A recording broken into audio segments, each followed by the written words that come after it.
ইউক্রেনে যুদ্ধবিরতিতে রাজি করাতে না পেরে পুতিনের ওপর আগে নাখুশ ছিলেন ট্রাম্প, তাই এবার রাশিয়ার ওপর প্রকাশ্যে ক্ষোভ ঝাড়লেন তিনি।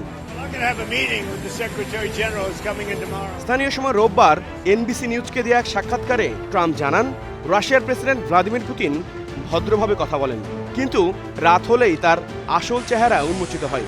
সবাইকে বোমা মেরে উড়িয়ে দেন পুতিন। এদিকে এরই মধ্যে ঘোষণা দিয়েছেন ইউক্রেনকে প্যাট্রিয়ট আকাশ প্রতিরক্ষা ক্ষেপণাস্ত্র পাঠানোর। সব মিলিয়ে ইউক্রেনের প্রতিরক্ষা শক্তি বাড়ানো এখন অত্যন্ত জরুরি বলে তিনি মন্তব্য করেন। সুনির্দিষ্টভাবে কতগুলো প্যাট্রিয়ট মিসাইল পাঠানো হবে তা স্পষ্ট করেনি ট্রাম্প, তবে তিনি নিশ্চিত করেছেন এসব অস্ত্রের খরচ ইউরোপীয় ইউনিয়ন বহন করবে। ট্রাম্পের মতে যুক্তরাষ্ট্র এসব অস্ত্র প্রথমে দিচ্ছে ন্যাটোকে, এরপর ন্যাটো সেগুলো ইউক্রেনকে দিচ্ছে, আর পুরো প্রক্রিয়ায় শতভাগ খরচ বহন করছে ন্যাটো। এই প্রথমবারের মতো ট্রাম্প তার প্রেসিডেন্সিয়াল ক্ষমতা বলে ইউক্রেনে অস্ত্র পাঠাচ্ছেন। এই ক্ষমতা অনুযায়ী জরুরি প্রয়োজনে যুক্তরাষ্ট্র তার অস্ত্র ভান্ডার থেকে মিত্র দেশগুলোকে সহায়তা করতে পারে। সূত্র বলছে এই অস্ত্র প্যাকেজের আনুমানিক মূল্য হতে পারে প্রায় $300 মিলিয়ন।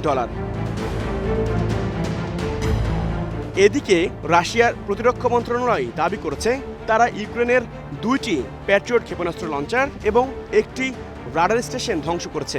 এই প্রযুক্তি যুক্তরাষ্ট্র ইউক্রেনকে সরবরাহ করেছিল।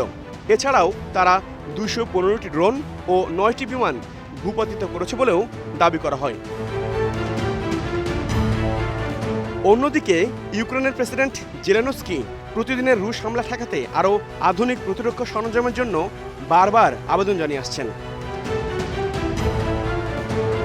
হাঙ্গেরির প্রধানমন্ত্রী ভিক্টর অরবান মনে করছেন ইউক্রেন রাশিয়ার সঙ্গে যুদ্ধে হেরে গেছে, ইউরোপও হেরেছে, তবে কেউ তা স্বীকার করার সাহস পাচ্ছে না।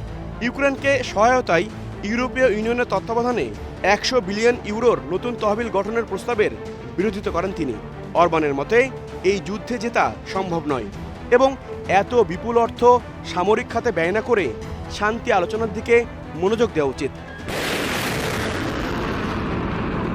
সব মিলিয়ে পশ্চিমা মিত্রদের সঙ্গে সমন্বয় করে নতুন করে অস্ত্র সহায়তা দিলে যুদ্ধের গতিপথে কিছুটা প্রভাব পড়তে পারে বলে মত বিশ্লেষকদের। HR Rafi, star news.